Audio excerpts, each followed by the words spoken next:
Hello friends, আমার নাম সৌগত মান্না। তোমরা দেখছো মান্নাস কোচিং। নিয়ে চলে এলাম তোমাদের জন্য আরও একটা গুরুত্বপূর্ণ ভিডিও। ইতিমধ্যেই ক্যালকাটা ইউনিভার্সিটির এমএসসি এমকমের যে ভর্তি প্রক্রিয়া অ্যাডমিশন প্রসেস সেটা কিন্তু শুরু হয়ে গিয়েছে এবং ইতিমধ্যে আমি দুটো ভিডিও আপলোড করেও দিয়েছি, যেখানে ক্যালকাটা ইউনিভার্সিটির পিজি অ্যাডমিশন রিলেটেড সমস্ত খুঁটিনাটি তথ্যও দিয়েছি এবং কীভাবে তোমরা স্টেপ বাই স্টেপ মোবাইলের মাধ্যমে আবেদন করবে সেটাও আমি তোমাদেরকে দেখিয়ে দিয়েছি। এবং সেখানে তোমাদের প্রচুর রকমের ডাউট এবং কোয়ারিগুলো রয়েছে, সেইগুলোই কিন্তু এই ভিডিওর মাধ্যমে সলভ করার চেষ্টা করছি।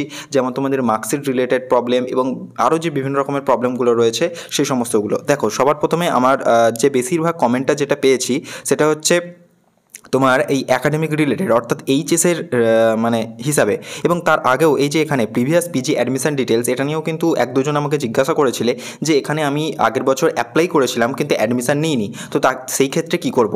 তো এখানে দেখো, এখানে পুরোপুরি বলেছে যে তুমি অ্যাডমিটেড হয়েছিলে কি না, অর্থাৎ তুমি অ্যাডমিশন নিয়েছিলে কি না। দেখো, অনেক স্টুডেন্ট অনেক ইউনিভার্সিটিতেই অ্যাপ্লাই করে, কিন্তু সে অ্যাডমিশন নেয় তো একটাই ইউনিভার্সিটিতে। অ্যাপ্লাই করা আর অ্যাডমিশন নেওয়ার মধ্যে কিন্তু পার্থক্য রয়েছে। তুমি সেখানে অ্যাপ্লাই করেছিলে কিন্তু তুমি অন্য কোনো ইউনিভার্সিটি বা কলেজে তুমি চান্স পেয়ে গেছো, এই কলেজে তুমি অ্যাডমিশন নিয়েছো। তো তার মানে তুমি যদি জাস্ট অ্যাপ্লাই করে থাকো তাহলে কিন্তু এখানে নই করে রাখবে, কিন্তু যদি তুমি অ্যাডমিশন নিয়ে থাকো অর্থাৎ টাকা দিয়ে একেবারে অ্যাডমিশন পুরোপুরি নিয়ে থাকো তাহলে কিন্তু এখানে ইয়েস করবে, নাহলে কিন্তু সব ক্ষেত্রেই নই রেখে দেবে। আচ্ছা, তারপরে এখানে আশা করি আর কোনো প্রবলেম তোমাদের হয়নি। তোমাদের তারপরে যে প্রবলেমটা সেটা হচ্ছে এই ক্লাস 12-এর সমস্ত ডিটেলসটা নিয়ে। দেখো, এখানে যে জিনিসটা বলেছে যে আমাদের ক্ষেত্রে WBCHSC যে হায়ার সেকেন্ডারি বোর্ড ওয়েস্ট বেঙ্গলের, তো সেখানের ক্ষেত্রে প্রবলেমটা যেটা থাকে, এখানে যেটা দিয়েছে যে 6টা পেপার নিয়ে আমাদের পড়তে হয় এবং কিছু জন তো 5টা পেপার নিয়েই পড়ে, কিন্তু বেশিরভাগ জন 6টা পেপার নিয়েই পড়ে।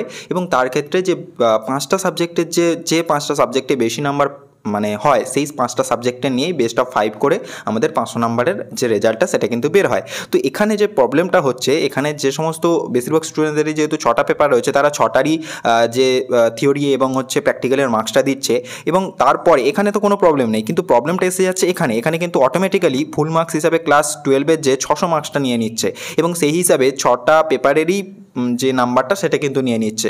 তো এখানে তোমরা কি করতে পারো, দেখো আমাদের যেহেতু 500 নাম্বারের পরীক্ষাটা হয়, সেক্ষেত্রে এখানে তোমরা একবার ট্রাই করে দেখবে। আমিও ট্রাই করে দেখলাম কিন্তু সার্ভার এরর দেখাচ্ছে, সেই কারণে সার্ভারের তো প্রবলেম হচ্ছেই, কারণ অনেক স্টুডেন্ট আমাকে বলছো যে এখানে কোনো মানে কোর্স যেখানে যখন সিলেকশনের সময় সেটা শো করছে না।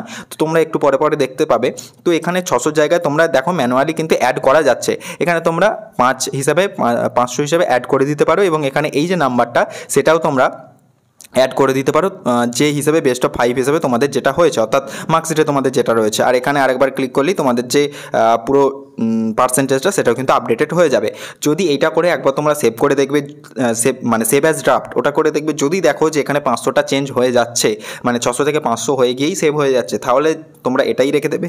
না হলে তোমাদের ক্ষেত্রে বলে দিচ্ছি, এখানে যেহেতু 6 নম্বর যে পেপারটা সেটার কোনো দরকার নেই, সেই জন্য কিন্তু যে বেস্ট অফ 5 সেটাই কিন্তু এই 5 নম্বর পেপার পর্যন্ত পড়বে এবং 6 নম্বর যে পেপারটা দেখো এখানে কিন্তু নান অপশান রয়েছে, তো এখানে কিন্তু তোমরা নান অপশান সিলেক্ট করে দেবে এবং এখানে যে সমস্ত ডিটেলসগুলো সেগুলো কিন্তু ক্লিয়ার করে দেবে, বা এখানে কিন্তু তোমরা 0 দিয়ে দিতে পারো নান অপশান করে দিয়ে। ঠিক আছে, তাহলে এখানের যে পুরো প্রসেসটা সেটা কিন্তু কমপ্লিট হয়ে গেল।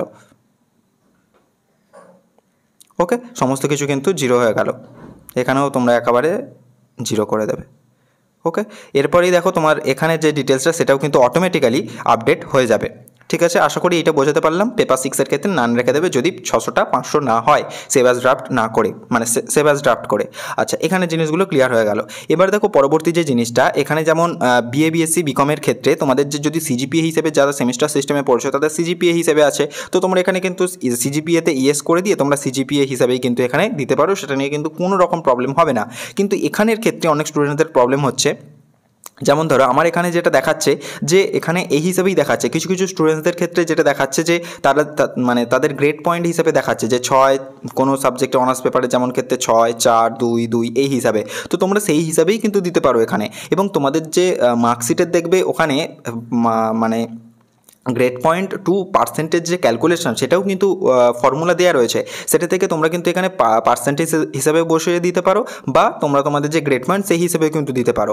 দেখো এখানে পুরোপুরি কিন্তু লিখে দেওয়াও ছিল এই জায়গাটায়, দেখো যে BA BSc BCom CBCA system enter total grade points in marks obtain field and total credit in full marks field, অর্থাৎ তোমাদের যে ক্রেডিট পয়েন্ট যেটা সেই মানে গ্রেড পয়েন্ট যেটা সেটাই কিন্তু এখানে দিতে পারো মার্কস অবটেন এবং তোমাদের যে ফুল মার্কস সেই ফিডে। তো তোমরা কিন্তু সেই হিসেবেই কিন্তু দিতে পারো, তোমাদের যত সিসি, ডিএসি এবং এসএসসি পেপার রয়েছে তাদের যে টোটাল গ্রেডটা তোমরা অ্যাড করবে সেটা এখানে লিখবে, যেটা তোমরা পেয়েছো, আর যেটা ফুল মার্কস হিসেবে টোটাল গ্রেড ছিল সেটা, অর্থাৎ তুমি টোটাল গ্রেড যত পেয়েছো সেটা উপরের কলমটায় দেবে, মানে উপরের বক্সটায়, আর নিচের বক্সটায় হচ্ছে টোটাল গ্রেড যত ছিল সেটা কিন্তু দিয়ে দেবে।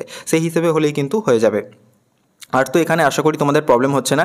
এখানে হোয়াইট ব্যাকগ্রাউন্ডে আমি কীভাবে করা দেখিয়ে দিয়েছি, এবং আদার ডকুমেন্টস এখানে কিন্তু তোমাদের কিচ্ছু আপলোড করার দরকার নেই, এটাকে ব্ল্যাঙ্কই রেখে দেবে। এবং এখানে অনেকে বলছো যে আমি সমস্ত পার্ট বা সেমিস্টারের যে মার্কশিটগুলো কীভাবে আপলোড করব। দেখো এখানে আমি তোমাদেরকে আগের দিনও বলে দিয়েছিলাম, এখানে দেখো বলছে যে all semester marksheet, all part বা সেমিস্টার ইমেজ, যেটা হচ্ছে 200 কেবির মধ্যে জেপিজে বা জেপিইজে করতে হবে। তো তোমরা কি করবে, 1 থেকে যে 6টা সেমিস্টার, সমস্ত যে সেমিস্টারের যে ফটোগুলো তার হচ্ছে ফটো নেবে, সেমিস্টারের যে মার্কশিটগুলো তার কিন্তু তোমরা ফটো নিয়ে নেবে। ফটো নিয়ে নেওয়ার পর প্রত্যেকটা যে ফটোগুলোকে 200 কেবির মধ্যে নিয়ে আসবে। কীভাবে নিয়ে আসবে, কিউ রিডিউস লাইট বলে যে আমি আগের ভিডিওতে অ্যাপও দিয়ে দিয়েছি, এখানেও ডেসক্রিপশানে লিঙ্ক দিয়ে দিচ্ছি, সেখান থেকে তোমরা 200 কেবির মধ্যে নিয়ে এলে 6টা সেমিস্টারের মার্কশিট। তারপরে এখানে অ্যাড মোর করে অপশান করবে, দেখবে নতুন একটা অপশান দেখো অ্যাড হয়ে গেল মার্কশিট। এখানে ধরো ফার্স্ট সেমিস্টারে দিলে, এখানে সেকেন্ড সেমিস্টারে দিলে, এভাবে কিন্তু 6টা যে অপশান সেটা কিন্তু এনেবেল করে দেবে, এবং 6টা অপশান অবশ্যই এনেবেল হবে। তোমরা যারা ডাউট রয়েছে আমি তবুও করেও দেখিয়ে দিচ্ছি, দেখো 6টা অপশান এনেবেল হয়ে গেল, এবং এখানে তোমরা 6টা সেমিস্টারের মার্কশিট কিন্তু দিয়ে দিতে পারবে। এবং এখানে আরও একটা তোমাদের ডাউট হচ্ছে যে কেউ অরিজিনাল মার্কশিট দিয়ে দিচ্ছ তাতে, এবং যেটা ইনস্ট্রাকশানে যেটা বলা ছিল যে তোমাদের সেলফ অ্যাটেস্টেড কপি দেওয়ার কথা, যারা অলরেডি দিয়ে দিয়েছো অরিজিনাল মার্কশিট, তো তোমরা অরিজিনাল মার্কশিটই দিয়ে দিবে, এখানে কিন্তু কোনো রকম প্রবলেম হবে না। কিন্তু যারা এখনও পর্যন্ত দাওনি তারা চেষ্টা করবে সেই মার্কশিটটার একটা জেরক্স কপি বার করে নিয়ে সেটাকে নিচে সেলফ অ্যাটেস্টেড করে দিয়ে দেওয়ার। এক্ষেত্রে কিন্তু যেভাবেই করে থাকো কোনো প্রবলেম হবে না, অরিজিনাল মার্কশিট দিলেও কোনো প্রবলেম হবে না। এবং পরবর্তীকালে এগুলো চেঞ্জ করারও অপশান থাকবে, এবং তোমাদেরকে পরবর্তীকালে যখন মেরিট লিস্টের নাম বেরোবে সেখানে কিন্তু তোমাকে আবার সেইগুলো ভেরিফাই করার জন্য সুযোগ দেবে। তো সেক্ষেত্রে কোনো প্রবলেম হবে না, তারপরে কিন্তু সেভ অ্যাজ ড্রাফট করে দেবে। ঠিক আছে, আশা করি তোমাদের সমস্ত ডাউটগুলো ক্লিয়ার করতে পারলাম। যদি আরও কিছু ডাউট থেকে থাকে অবশ্যই নিচে কমেন্ট সেকশানে আমাকে জানাবে, আমি সেগুলো রিপ্লাই তো দিচ্ছি যতটা সম্ভব আমি চেষ্টা করছি। তো আরও যা আপডেট পাবো, আরও যা তোমাদের কোয়ারি পাবো সেই রিলেটেড কিন্তু ভিডিও অবশ্যই আমি তৈরি করে তোমাদেরকে প্রোভাইড করতে থাকবো। ভিডিওটা এতদূর পর্যন্ত রইলো। ভিডিও যদি ভালো লাগে তাহলে অবশ্যই ভিডিওটাকে লাইক করে দিও, শেয়ার করে দিও তোমাদের বন্ধুদের সঙ্গে, আর চ্যানেলটাকে অবশ্যই সাবস্ক্রাইব করে রেখো এরকমের গুরুত্বপূর্ণ এবং ইম্পর্টেন্ট আপডেট সবার আগে পাওয়ার জন্য। এখনের মতো এই পর্যন্তই। Thanks for watching.